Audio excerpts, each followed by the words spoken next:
You know that show, This Is Us on NBC? Let's say you take that show and instead of it being happy, it's a sad story. And a lot of the characters look identical, except they want to kill the happy family. And then you have a movie called Us without the this is. Got to see this film early screening, and this is the second horror film by Jordan Peele. I was surprised. I had low expectations, and I was surprised by the plot twists. But there's also a lot of holes in the story. I'll try not to get too in depth, but at least explain what I'm talking about here. So the story begins, you have an average family enjoying... Actually, you know what? It actually doesn't begin that way. We start with a little girl and her family in the 80s. And they go down to the beach, and the little girl wanders off into kind of a fun house place, but it's kind of off the beach, so it's away from the rest of the attractions. It's kind of in a creepy spot, and she sees herself in a mirror, but it's not herself. It's actually a girl who looks just like her. And we flash forward to present day. She's the little girl is grown up. She's married, has kids of her own, and they are on vacation. And they go to the same beach. And guess what? She starts seeing all these flashbacks of when she was a kid. And the evil family, I guess, is back to terrorize her husband, and the children. Now, I don't want to talk much about the social kind of storylines in this film, but they're there, so I kind of have to make some kind of mention about it. Things I liked. I did like the foreshadowing elements. There's a lot of parts in the movie where they'll see something on the TV screen, and then that happens. There's a shot of rabbits that will make you understand why that shot of rabbits is in the movie. There is numbers that mean something, and a lot of subtle elements that all tie in together. I like that part of the story. But when we come to the other family that's trying to terrorize the normal people, quotes, they're like a zombie-like creature. They're scary, but they're also, they seem like they have some kind of mentally challenged aspects about themselves. They're a little superhuman as well. They can run fast, or they can take a beating and not feel a lot of pain. So there are some there's some evil, I guess, qualities you could say about the bad guys in the film. And there's a lot, there's a lot of unanswered questions. And here's where some of the big spoilers are going to happen. I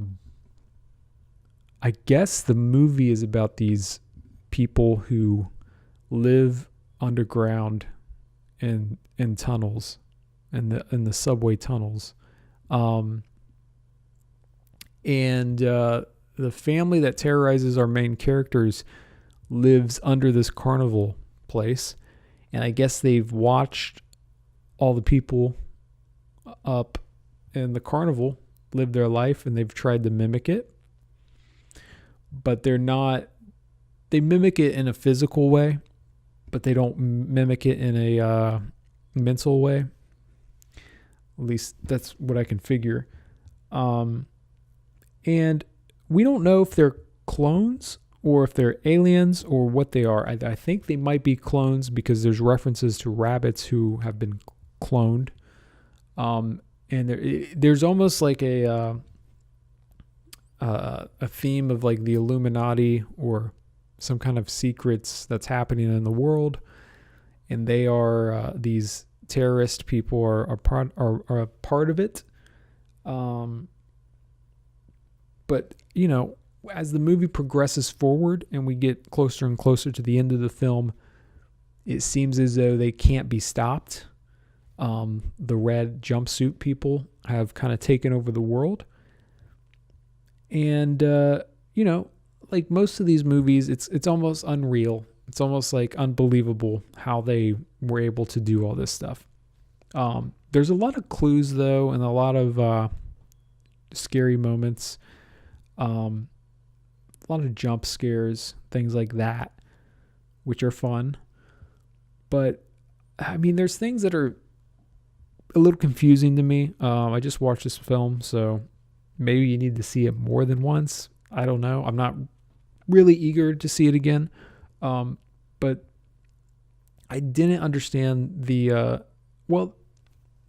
might be part of the writing. There's a lot of comedy in the movie, and it's almost like the characters are kind of making fun of themselves in a way, as if like they know they're in a horror film, but they still have a personality that it's like, I don't know. It feels like Jordan Peele, who wrote and directed it, definitely made sure there was a lot of moments of comedy. I don't think it ever got to the point of real horror feeling of kind of Night of the Living Dead or Dawn of the Dead, where it literally seems hopeless. I mean, it always seems like there's a way they will survive. I mean, the family that attacks them, it just doesn't straight up kill them.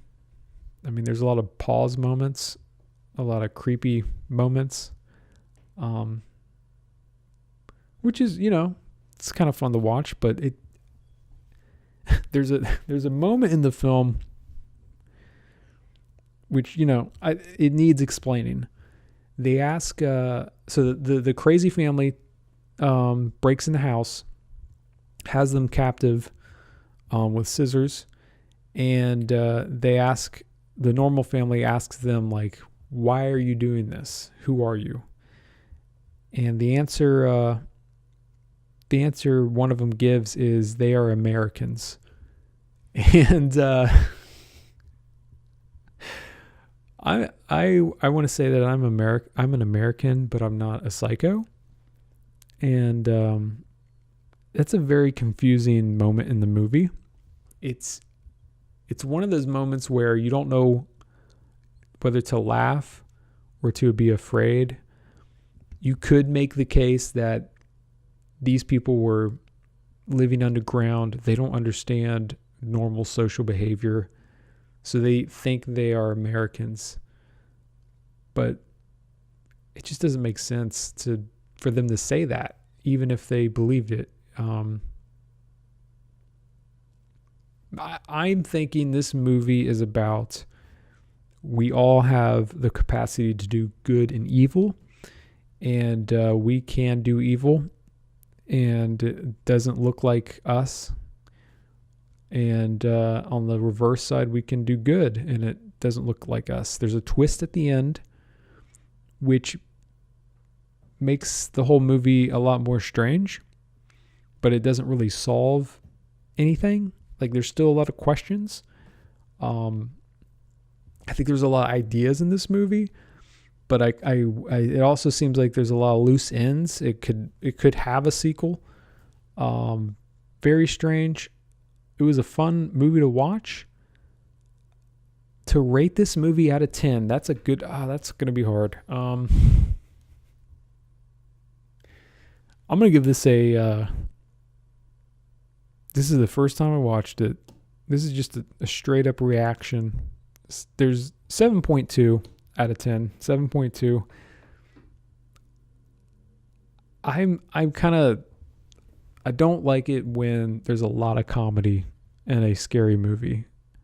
I like comedy that happens, that's just present, but I don't like people's dialogue to force a comedy scene. I just don't think that's the best thing to do in a horror film. For an example, I think Signs does a really good at balancing comedy with being afraid. This movie just had a lot in it. A lot. Maybe there's things I'm missing. I'm not sure. I liked it a little more than Get Out, which I haven't done a review yet. But let me know what you think about this film, your theories, your conspiracy theories, and thank you for listening.